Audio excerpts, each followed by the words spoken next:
Hello বন্ধুরা, কেমন আছো সবাই? হ্যাঁ, আমরাও সবাই ভালো আছি।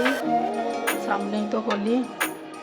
আমি আজকে একটা হোলির চায়ের সাথে খাওয়ার জন্য একটা স্ন্যাক্স তৈরি করব, সেটা তোমরা দেখতে থাকো।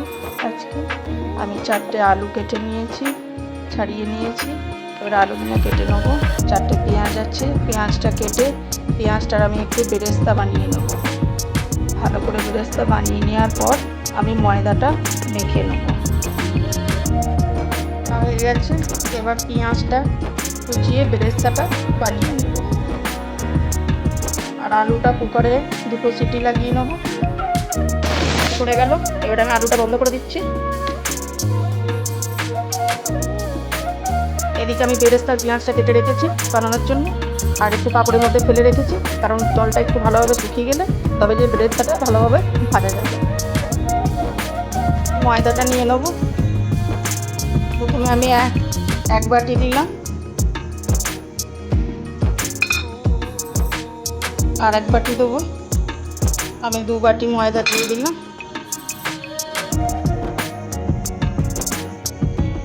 এর মধ্যে আমি ভালো করে রিফাইন তেল দিয়ে দেবো।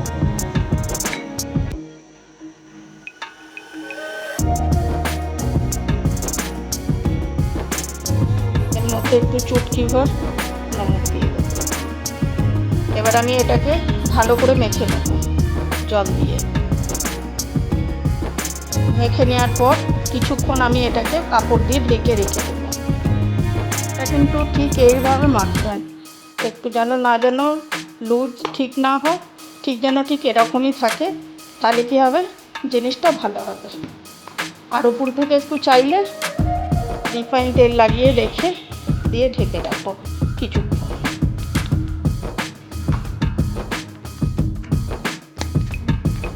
সেটা তো আমার মাখা হয়ে গেছে ভালোভাবে।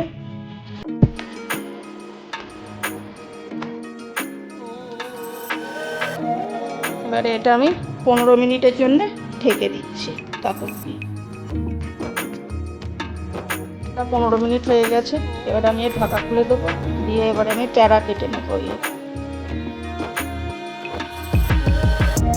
আলুটা আমি সিদ্ধ করে ঠান্ডা করে নিয়েছি, আর ওর উপরেতে একটু আমি কস্তুরি মেথি পাতাও হালকা ভেজে দিয়েছি, আপনারাও চাইলে দিতে পারেন। এবারে আমি আলুটার মধ্যে একটু ধনিয়া পাউডার, একটু লাল মির্চ পাউডার, হালকা 1 চুটকি হলদি পাউডার, আর একটু নুন, এটা দিয়ে আমি ভালো করে আলুটা মেখে নেব। আলুটা আমার মাখা হয়ে গেছে ভালোভাবে। আপনারাও এরকম করে মেখে নেবেন। এবার আমি তেলে নেব। দিয়ে দিয়েছি, কড়াই গরম হয়ে গেছে। এবার আমি কড়াইয়ে তেল দিয়ে দেবো। কিন্তু বন্ধুরা, বেরেস্তা বানানোর জন্য না লোহার কড়াই ইউজ করবেন, কারণ লোহার কড়াইতে ভালো হয়।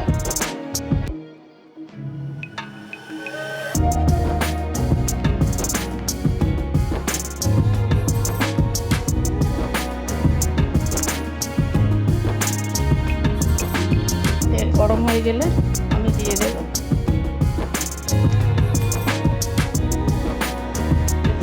আমি এবার তুলে নিয়েছি। এবারে আমি বেলে নেব। আর এদিকে আমার বেরেস্তাটাও আরেকবার হয়ে গেছে, বেলা হয়ে গেছে, আরও একটা বেলে নেব। এবারে এর উপরে আমি আলুটা দিয়ে দিয়েছি, ঠিক আপনারাও ঠিক এরকম করেই দেবেন আলুটা, উপর থেকে স্টাফিং। আর আলুর উপরে আমি বেরেস্তাটা হালকা হাতে করে একটু গুঁড়ো করে নিয়েছি, দিয়ে ওর উপরে দিয়ে দিয়েছি। দিয়ে আর একটা বেলে রাখা যে রুটি আছে, এবারে ওইটা ওর উপরে দিয়ে দেব। এটাও আমি এর উপরে দিয়ে দিলাম। এবারে আমি এটা চারদিক থেকে চাকুর করে হালকা করে কেটে নেব। বেলার পরে হালকা করে কেটে নেব, একটু করে কেটে নিলাম চারিদিক থেকে।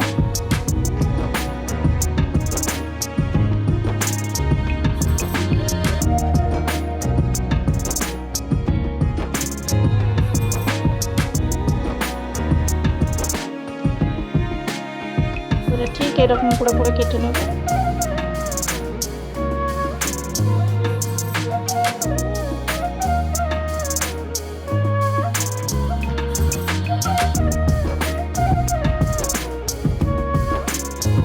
আবার মাছ থেকে একটু করে কেটে নেব।